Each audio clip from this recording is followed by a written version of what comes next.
Assalamualaikum anak-anak, selamat pagi. Apakah masih semangat? Bagaimana nih kabarnya? Waalaikumsalam Bu, baik kabarnya. Waalaikumsalam Bu, baik.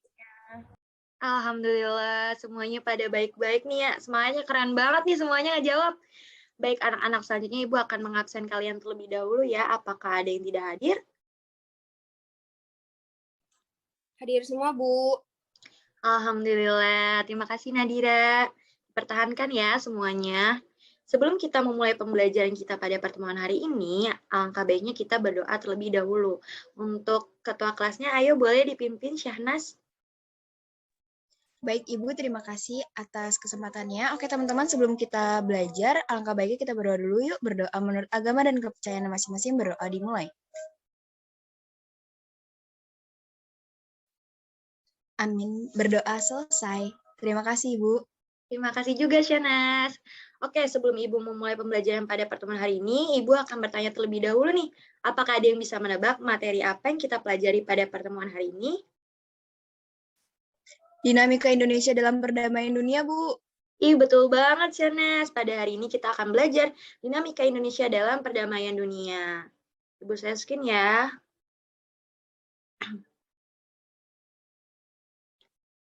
Apakah sudah terlihat? Oke. Sudah Bu. Oke, terima kasih Nadira. Langsung aja ya. Yang pertama, peran Indonesia dalam menciptakan perdamaian dunia melalui hubungan internasional. Sebelumnya Ibu mau nanya dulu nih, apa arti dari hubungan internasional? Coba dari teman-teman dan anak-anakku boleh di-scan dulu nih pakai handphone. Apa sih? Boleh diisi ya di Gform. Kalau sudah bilang ya.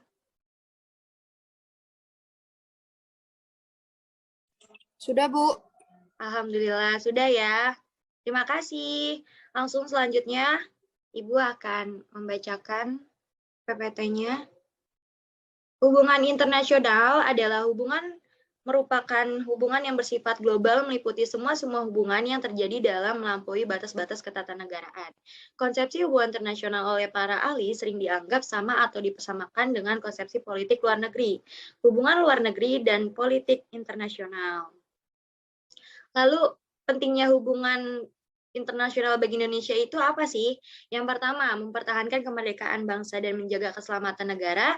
Yang kedua, pembentukan satu negara Republik Indonesia yang berbentuk negara kesatuan dan negara kebangsaan yang demokratis.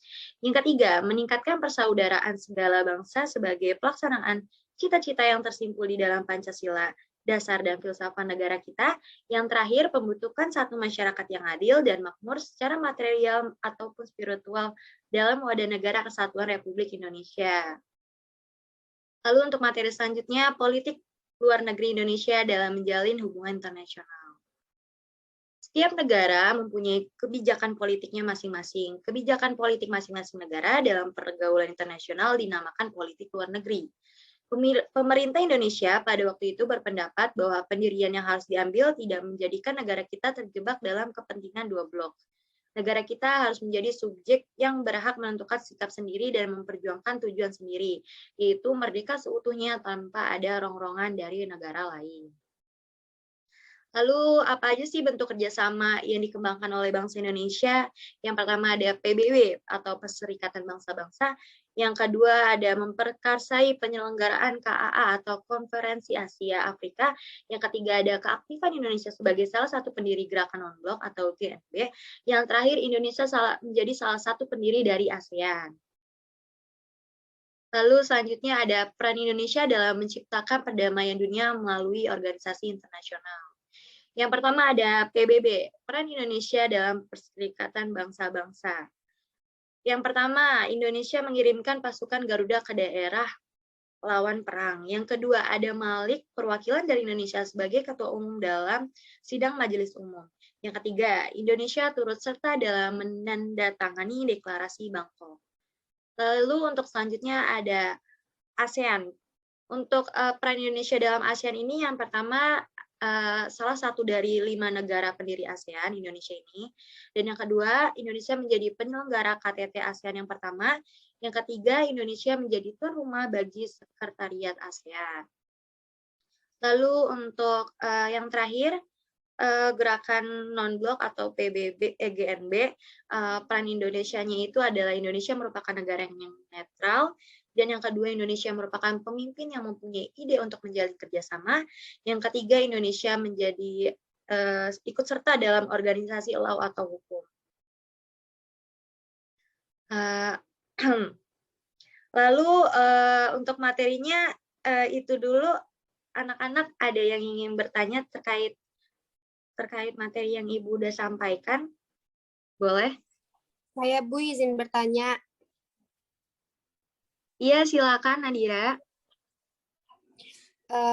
Assalamualaikum warahmatullahi wabarakatuh. Selamat pagi teman-teman dan Ibu Guru. Izin bertanya.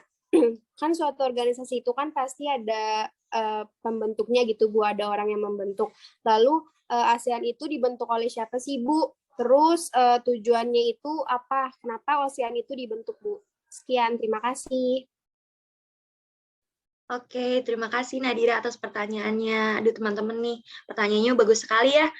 Untuk pendiri dari ASEAN itu ada 5, Nak. Yang pertama ada Adam Malik dari Menteri Luar Negeri Republik Indonesia. Yang kedua ada Tun Abdul Razak dari Wakil Perdana Menteri Malaysia. Yang ketiga dari S. Raja Ratman, Menteri Luar Negeri dari Singapura. Yang keempat ada Naskiko Rasmos atau dari Luar Negeri Filipina. Dan yang terakhir ada Tanat Koman dari Luar Negeri Thailand. Lalu untuk tujuan dari didirikannya ASEAN itu sendiri adalah untuk cepat laju pertumbuhan ekonomi, kemajuan sosial, dan pengembangan kebudayaan di wilayah Asia Tenggara. Seperti itu Nadira, apakah bisa dipahami? Alhamdulillah, bisa Bu, terima kasih. Sama-sama Nadira. Lalu untuk slide selanjutnya, ini ada Google Classroom ya anak-anak, nanti bisa di foto atau di join aja dari sekarang. Nanti di sana ada tugas berupa PG, uraian, dan diskusi. Nanti kalian bisa mengerjakan tugas tersebut ya. Ada yang ingin bertanya terkait tugas yang Ibu sudah sampaikan? Izin bertanya, Bu. Ya, boleh. Luri, silakan. Untuk deadline penugasannya itu kapan ya, Bu? Terima kasih Luri atas pertanyaannya, Ibu jawab ya. Untuk deadline-nya sendiri itu besok siang ya, pukul jam 12. Seperti itu Luri, dapat dimengerti?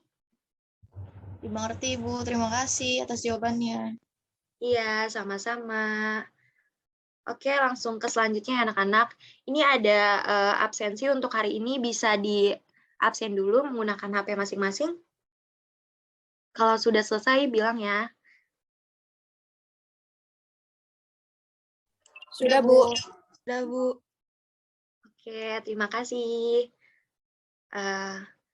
Udah kelar ya anak-anak, karena jamnya juga udah mepet. Mungkin itu aja pertemuan pada hari ini, kurang lebihnya Ibu mohon maaf. Ibu cukupkan ya pembelajaran pada hari ini. Semangat ya anak-anak, Ibu tutup. Wassalamualaikum warahmatullahi wabarakatuh. Waalaikumsalam warahmatullahi wabarakatuh. Terima kasih banyak, Ibu. Terima Have a kasih, nice Bu. day. Ya. Bu.